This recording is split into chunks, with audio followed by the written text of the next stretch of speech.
Money plays an important part in each of our everyday lives, so it's no surprise that money-related sayings have crept into our language.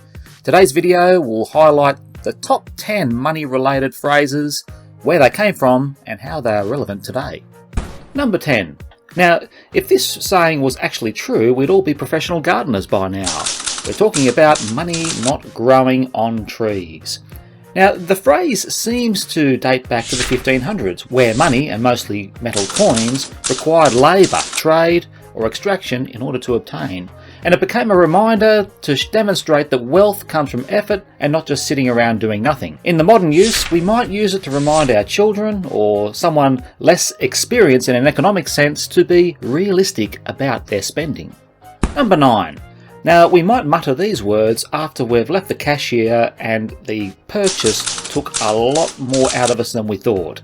We might describe it as costing us an arm and a leg. Now, one theory traces this to the 18th century, where portrait painting was rather popular, and including limbs on a painting made the painting more expensive. In today's world, we'll often use the term "it costs an arm and a leg" to describe something as being very, very expensive. Number 8. It won't break the bank, you say, right before clicking on that very, very expensive item. Yes, we've all been guilty of spending a little more than what we first anticipated. But where did this come from? Well, to break the bank, it seems to come from the gambling scene, particularly casinos, where the bank refers to the casino's reserve of money. So if you were to get in there and win enough to actually empty out the casino, you literally broke the bank. Now, in today's world, we'll often use the word break the bank to indicate that we are spending more than we can afford, or nearly doing so, just like upgrading the new car with all of the added features. Number 7.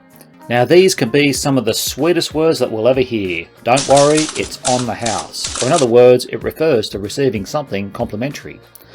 Now, this saying seems to have come from the 1800s in the US, where the house would refer to pubs or inns or saloons, and referring to the establishment itself.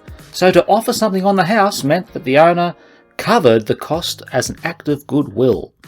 In today's world, this has lasted the test of time and still means free or complimentary, just like that lovely cafe owner that gives you a complimentary coffee for waiting too long. Number 6.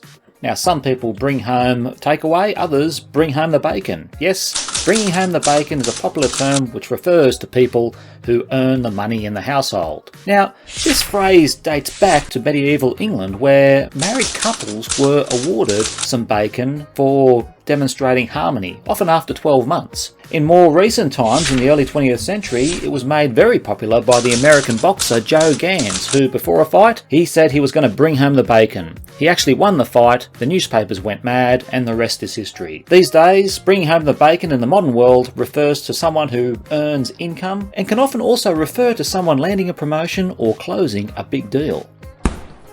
Number 5.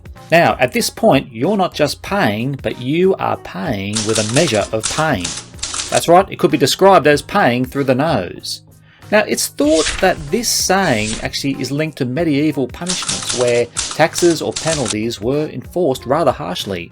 In fact, during the Viking era, nose mutilation was used as a form of punishment, so it symbolises a very severe cost. In the modern times, we might describe paying through the nose as paying a lot more than perhaps something is worth, just like sneaky little price surges that might appear without any warning. Number 4. You might call it budgeting, but your friends might actually refer to it as penny pinching.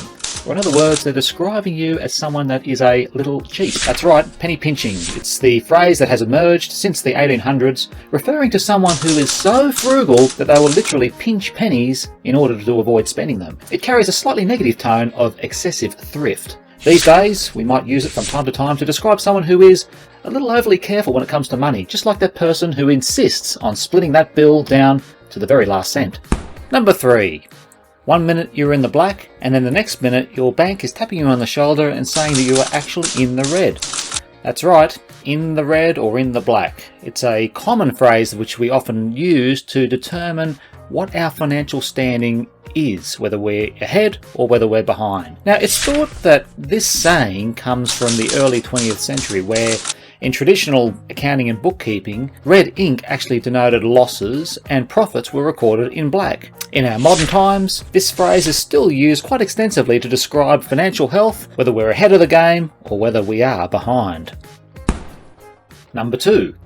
Now, this is a saying that the time wasters of the world really cringe when they hear, and that is, time is money. It's used to emphasise productivity, but where did this saying actually come from? Well, it's thought to have actually been popularised by Benjamin Franklin back in the 1700s, where he framed the idea of time being a resource that could generate income when used productively. It reflected that early capitalist thinking about efficiency and labour. Today, we might look at the term time is money, particularly when we are charging hourly rates or looking at using time-saving tools. And last but not least, number 1. When we save money, we might think that we're doing nothing, but it is actually doing something. And that's where this saying comes from. A penny saved is a penny earned. It's a shout out to all those savvy savers out there. Now, this also is attributed to Benjamin Franklin, where the phrase highlights that saving money is equivalent to earning it. And since both increase your total wealth, it shows that this kind of financial wisdom and discipline amounts to some serious accumulation. In the modern day, we might use this from time to time to encourage smart saving, such as avoiding those impulse buys and then watching your balance grow. So, from trees to bacon to noses, money talk can be a lot weirder than perhaps what we might have expected. Which one was your favourite? Did it make your top 10? Did we get it right? Please subscribe and leave a comment below, and we'll see you in the next video.